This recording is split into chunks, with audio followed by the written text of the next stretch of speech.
উত্তমং পরম পিতা সদাই তিনি সন্তানের ব্যাকুলতার জন্য তিনি ব্যাকুল হয়ে থাকেন।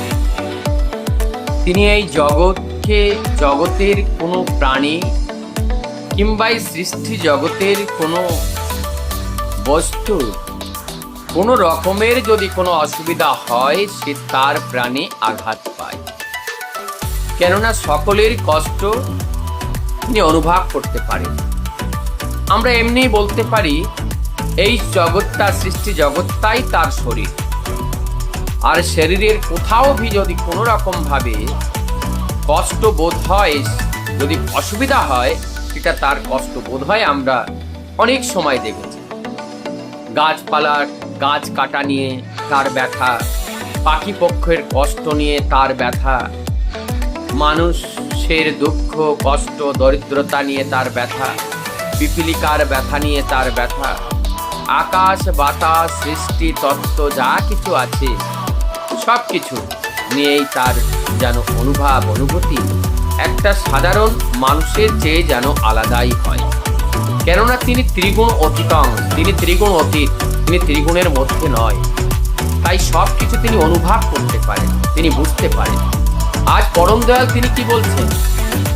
তিনি বলছেন, আজ আমি ভিখারি হয়ে তোর দ্বারে এসেছি, আমি দোহাত প্রসারিত করে আমি তোর কাছে বাড়িয়ে দিলাম যে কিছু আমাকে দে। তিনি বলছেন আমাকে কিছু দে। এই যে দেওয়ার কথা বললেন, আমাকে দিতে হবে। আমি যদি পেতে চাই তাহলে আমাকে দিতেই হবে, না দিলে পাওয়া যায় না। তাই তিনি আমাদেরকে উদ্ধার করার জন্য আজ তিনি বলছেন যে আমাদেরকে কিছু দিন।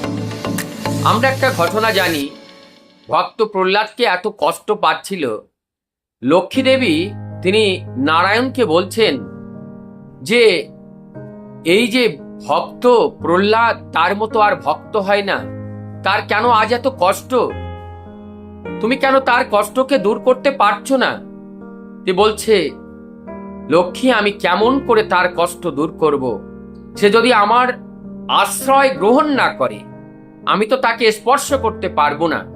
অর্থাৎ সে যদি এই সৎ নাম গ্রহণ না করে, সে যদি এটাকে গ্রহণ না করে, তাহলে আমি তাকে স্পর্শ করতে পারি না। কেন? তিনি যে আমাদেরকে বুদ্ধি দিলেন, চেতনা দিলেন, তাই সেই চেতনা দিয়ে জীবন চলার পথকে যদি আমি বরণ করে না নিই তাহলে কিন্তু তিনি আমাকে কিছু করতেই পারেন না। তাই আজ পরম পিতা প্রতিটা দ্বারে দ্বারে তিনি দুহাত বাড়িয়ে আহ্বান করছেন আর তিনি ডাকছেন।